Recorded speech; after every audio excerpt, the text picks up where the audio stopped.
तो इस वीडियो में देखेंगे हम लोग हिंदी के 2024 का लेवल कैसा रहा और सेट जो है उसका HB वाला है 801 का HB। पहला क्वेश्चन है शुक्ल युगीन लेखक हैं, तो इसमें लेखक में जाएंगे माखनलाल चतुर्वेदी, जबकि शुक्ल युग के जो जनक हैं वो रामचंद्र शुक्ल हैं। और इसकी समय अवधि पूछी जाए तो 1919 से लेकर 1938 तक की है। दूसरा क्वेश्चन है गुनाहों का देवता रचना की विधा है, तो विधा में पूछा जाए तो उपन्यास है, जबकि इसके लेखक धर्मवीर भारती हैं। तीसरा क्वेश्चन है किशोरीलाल गोस्वामी की रचना है इंदुमती। इंदुमती या तो ऐसे क्वेश्चन पूछा जाए हिंदी की प्रथम कहानी कौन सी है, तो गोस्वामिनी के लेखक हैं तो जयशंकर प्रसाद। अगर विधा पूछी जाती तो नाटक है, नाटक इनके जयशंकर प्रसाद के स्कंदगुप्त, चंद्रगुप्त, अजातशत्रु या एक घूंट। और ध्रुव स्वामिनी जो है चंद्रगुप्त जो है गुप्त परिवार से संबंधित है।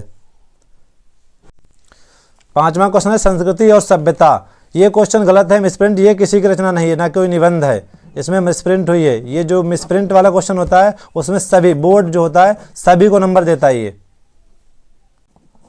छठा क्वेश्चन है राम विलास के रचयिता हैं, तो देव या पूरा नाम इनका देख रहा है तो कवि देव। रीति मुक्त काव्यधारा की रचना है, रीति मुक्त कवि पूछे जाए तो शेख आलम, घनानंद, बोध, ठाकुर और द्विजेब। तो इसमें जो सही आंसर होगा वो सुजान सागर होगी इनकी रचना। आठवां क्वेश्चन है दूसरा सप्तक के प्रकाशन, तो 1951 है, जबकि पहला पूछा जाए तो 1943 है और तीसरा पूछा जाए तो 1959 है। तीसरा 59 है, दूसरा वाला 51 है और चौथा पूछा जाए तो 1979 है। नवा क्वेश्चन है प्रगतिवाद युग के कवि हैं, तो शिवमंगल सिंह सुवन है, जबकि इनके जो प्रगतिवाद के कवि हैं वो केदारनाथ, त्रिलोचन, नागार्जुन यानी KTN। 10वां क्वेश्चन है महादेवी वर्मा की रचना है, तो पथ के साथी सही आंसर है, जबकि त्रिधारा सुभद्रा कुमारी चौहान की है, बीड़ा पंत की है और गुंजन भी और पल्लव भी पंत की रचनाएं हैं। महादेवी वर्मा को आधुनिक युग की मीरा या पीड़ा की गायिका कहा जाता है। 11वां क्वेश्चन है विंद के दासी, विंद के वासी, उदासी, तपोव्रतधारी, महावीर नारी, दुखारे में कौन सा रस है, तो दुखारे से पता लगा हमें करुण रस है। 12वां क्वेश्चन है जहां उपमेय में उपमान की समानता प्रकट की जाए, तो समानता क्वेश्चन आए, समानता से मतलब होगा उपमा, और जबकि यहाँ लिखा होता भेद रहित आरोप, भेद रहित में तब रूपक होता है, और जबकि शब्दों का यूज किया जाए मानो या जनो शब्द तो उत्प्रेक्षा अलंकार जाएगा।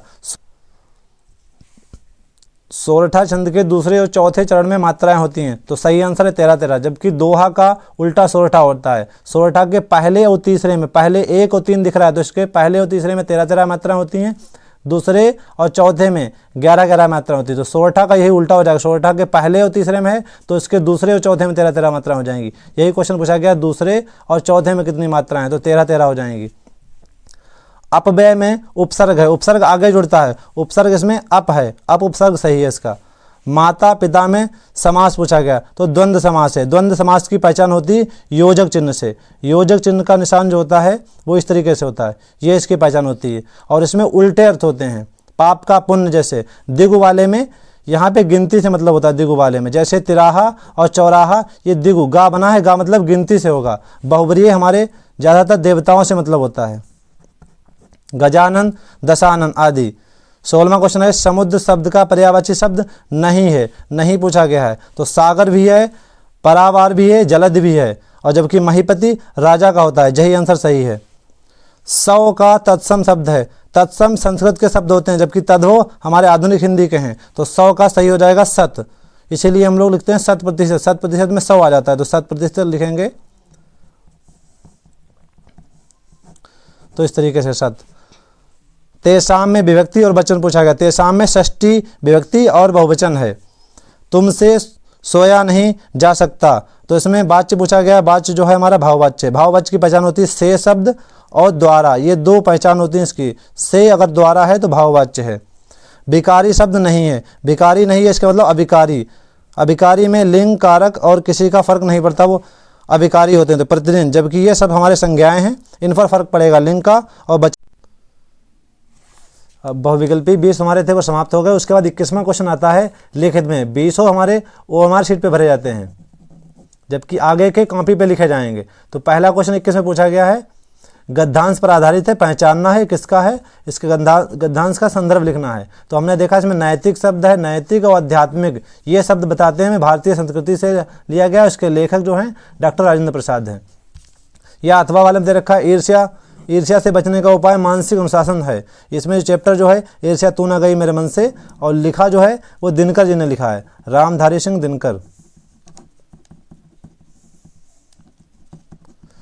दोनों में से गद्यांश के बाद जो 22वां क्वेश्चन होगा, 22वां क्वेश्चन पद्यांश पे आधारित होता है। ये भी उतने नंबर का होता है, 6 का। इसे पढ़ना होता है, इसका भी संदर्भ लिखना होता है। तो हम इसे पढ़ेंगे। अवगति गति कुछ कहे तो न आवे से पूरा पढ़ने के बाद हमने देखा लास्ट वाली लाइन से पता लगा सूर है, यानी सूर मतलब सूरदास ने लिखा है।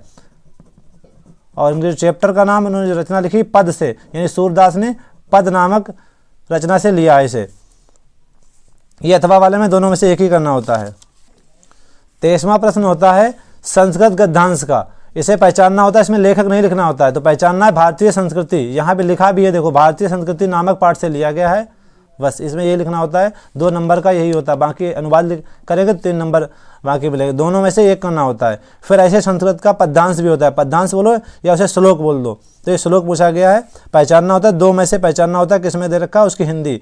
तो धन्यानम उत्तम दाक्ष्यम धनानु उत्तम श्रुतम, ये तुम्हारी जीवन सूत्राणी से दे रखा है, जीवन सूत्राणी नामक से पाठ से दे रखा है। इसमें लेखक नहीं लिखने होते हैं। तो इसकी ये हिंदी दे रखी है। अन्नों में उत्तम चतुरता है, धनों में उत्तम शास्त्र है, लाभों में उत्तम आरोग्य है, सुखों में उत्तम संतोष है। यानी इसमें युधिष्ठिर और यक्ष के बीच में संवाद चलता होता है, महाभारत की घटना है। ये तुम्हारा अगला दे रखा है अथवा करके, ये अन्योक्ति विलास। 25वें प्रश्न में होता है खंड काव्य। ये जो है अपने जिले के हिसाब से, जो तुम्हारे जिले में चलता हो उसे पढ़ना होता है। 26 नंबर पे होता है लेखक का जीवन परिचय। तो 3 हैं, तीनों में से किसी एक का लिखना होता है। 3 नंबर जीवन परिचय के होते हैं और 2 नंबर उनकी रचनाएं लिखनी होती हैं, प्रमुख रचनाएं 2-3 लिख दी जाती हैं, उसके 2 नंबर होते हैं। फिर 26 का खा वाला होता है, इसमें कवि दे रखे होंगे 3, उसमें से 3 में से एक का जीवन परिचय होता है। और कवियों के लिए फेमस लाइन है सूर, कबीर, तुलसी, बिहारी, बोर्ड परीक्षा इनसे हारी। यानी ये 4 तुम्हारे सूर, कबीर, तुलसी और बिहारी, ये कवि के जीवन परिचय में जरूर आते हैं। इन चारों में से एक जरूर आता है बोर्ड परीक्षा में। फिर 27वां प्रश्न होता है श्लोक का दे रखा है कि आपकी जो इस प्रश्न पुस्तिका में जो भी क्वेश्चन है ऐसा ना आया हो वही श्लोक लिखना होता है, जो इसमें ना आया हो। ये 2 नंबर का होता है। 28वें नंबर पे लिखा जाएगा आपको एक पत्र लिखना होगा जीवन शैली छात्रावास में, यानी जहाँ पर आप हॉस्टल में रहते हैं वो, या अपने विद्यालय के लिए। 29 नंबर पे होता है, 29 नंबर पे संस्कृत के 4 क्वेश्चन दे रखे हैं, 4 में से 2 करने होते हैं। स्वकेतु का आशीर तो आरुणे लिख दिया जाएगा, पुरुराज केन सह युद्धम अक्रोध अलछेन्द्रेण, और चंद्रशेखर स्वनाम किम भवत तो आजाद। तो चंद्रशेखर ने अपना नाम आजाद बताया था, जबकि पिता का नाम स्वतंत्र।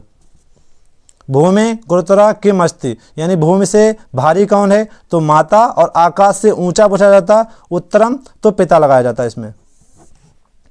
30 नंबर पे एक निबंध होता है, 4 में से कोई एक लिखना होता है निबंध, ये 7 नंबर का होता है।